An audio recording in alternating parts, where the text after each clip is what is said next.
Hi, I'm Wes Allen with DM Tales, and today I am reviewing the off-base grim dark fantasy known as Warpland. Let's roll it.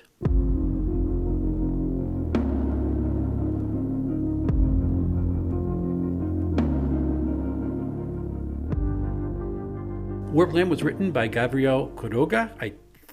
You gave me your name, Gavriel, and I hope I pronounced it right. Stupid American tongue. He hails from Buenos Aires, Argentina, and has written Warpland to kind of emulate He-Man on a bad trip in Patagonia, which is a rather unique setting. Warpland comes in, including covers, at 154 pages, includes everything you need to play the game, and is a unique square format, so that when you open the book on a screen or in person, it feels a little bit different, a little bit off, and that really lends itself to the game. As I said, the setting is rather trippy and dark. It is really fascinating. It takes place in a broken world that is reeling from an ancient war between the Eloi and the Morlocks. So there's a little bit of H.G. Wells homage going on here. The Eloi were losing the war and in desperation unleashed a lot of forces that really should have been left alone, and they broke reality. In fact, as you are reading through the book, there are hints that maybe the land of Warpland isn't all that real at all, and the GM can play into that as they want.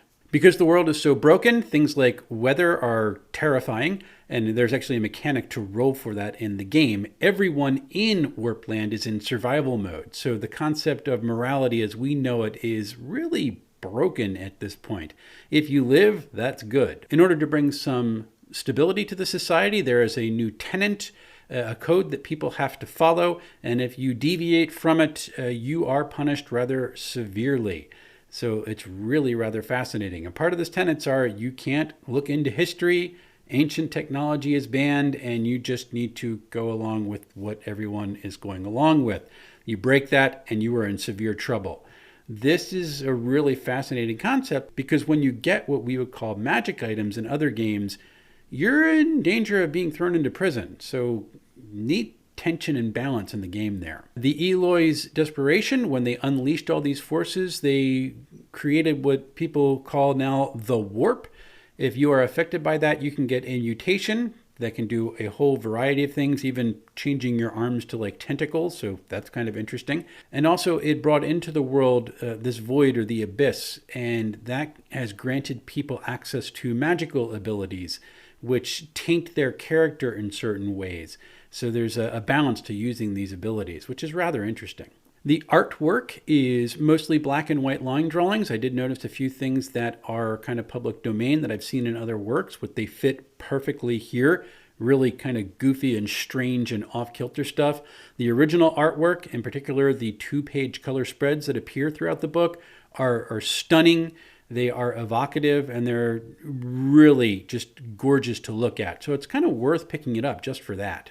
Characters have 4 ability traits. They are agility, might, which also serves as your hit points, lore, and wit. There is one derived ability score, which is your willpower. This is essentially 1/2 of your lore score rounded down. Willpower is rather interesting because it is something that you can spend, so it's a spendable stat that you can use to re-roll dice in certain situations or to activate your mutation or your magic abilities. And there's always a cost for that because willpower really affects your ability to resist certain temptations and fears and combat abilities. And so the lower it is, the worse your chances of surviving are. So there's always a tension in using your grander abilities in the game. I really like that. The core mechanic of the game is the test. It is a 2d6 roll, and it is a roll under mechanic using your appropriate ability score. All the character ability scores in the game start with a base of 5, and you have 8 points to distribute them throughout the abilities as you see fit. So obviously, the higher the ability is, the more chance you are to beat the test. The ability scores which are used to take the test can be modified from +1 for an easy thing all the way down to -3 for almost impossible. And that's one thing that this game does. In order to keep good things as positive and bad things as negative, it changes your ability score on the sheet and not your roll of the dice.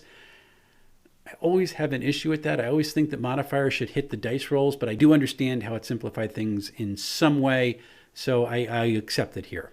If you have an ability score that is 8 or above and you roll an 8 and have a successful test, this is a critical success in combat and will unleash a special effect. So that is actually really cool. On the other hand, if you roll a 1 and a 1 on your 2 6-sided die, or a 6 and a 6 on your 2 6-sided die, you will incur a complication. The GM can have someone roll on a table in order to determine what that is, or they can just pick something that's appropriate for the setting.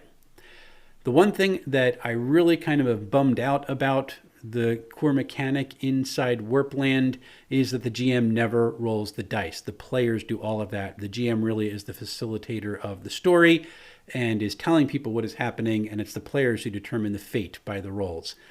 I just miss rolling dice. I like the dice thing. So that's, if you are really big about rolling dice, maybe this is not the system for you, or you just hack it so that the GM gets to roll. Combat, like everything else in the game, uses the test system. Your might is used for melee attacks, and your agility is used for your ranged attacks.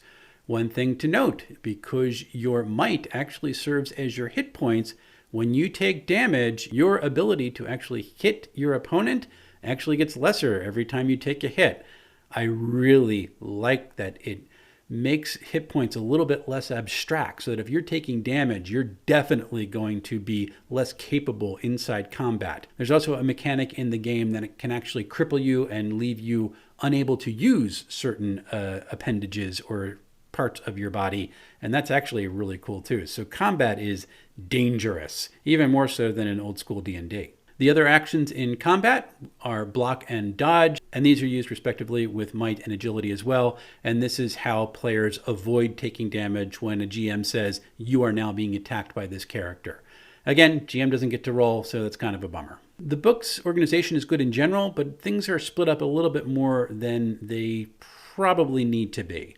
If I was going to design Warpland myself, I probably would have started entirely with the lore from the beginning all the way to about the mid-third of the book, because the setting is so key to the way Warpland plays. And from there, I would have gone into character creation and then into the mutations and the magic abilities and left other things in the back of the book. This would allow concepts to flow more logically into one another.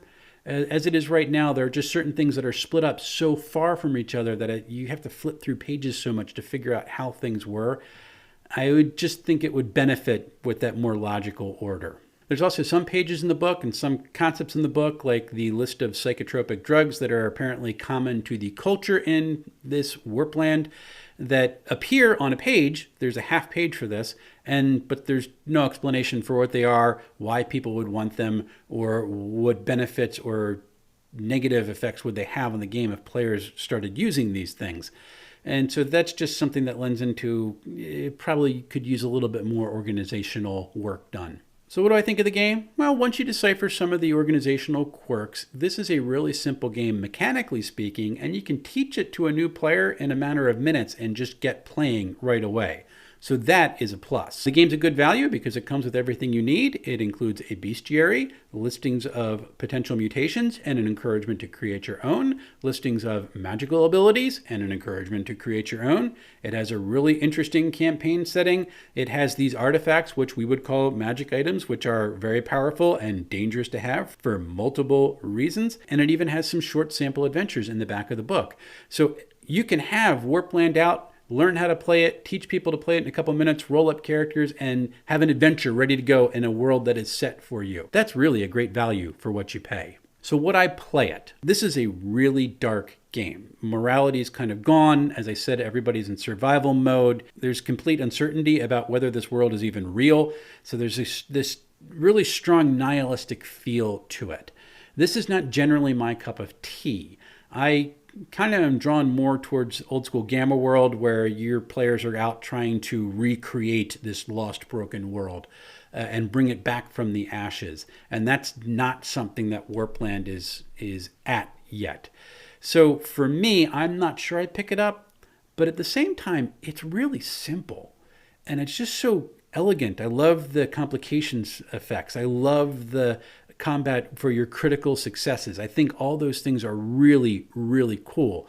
So this is something that I'd have to keep in mind. And if my table ever wants a change of pace to do something that is completely different, that would be really cool. So it's something I'll have to keep on my shelf and figure out what's going on, metaphorically speaking, because I'm reviewing the PDF. Speaking of the PDF, you may pick up Warpland for yourself at DriveThruRPG. It is $8.50 for the PDF, and if you want to get the full print book and PDF combo, that is $35.50. It's an interesting game, and even if you don't play it, there are good things to cherry pick from it to apply to some other settings. So it's worth considering. Really want to thank Gavriel for offering me a chance to review this and giving me a review copy of it. This was really great. I've had a wonderful time talking with you on Facebook and seeing some of your other ideas for things that are coming up. So thank you so much, and keep up the hard work of doing game design down in Argentina. So next week, what I think I'm going to do is take a look at a couple new modules for Foundry VTT, if I can figure out how to do my screen recording well. I want to look at the levels module and how that completely changes the way you create maps and encounters. So until then, happy playing, everyone.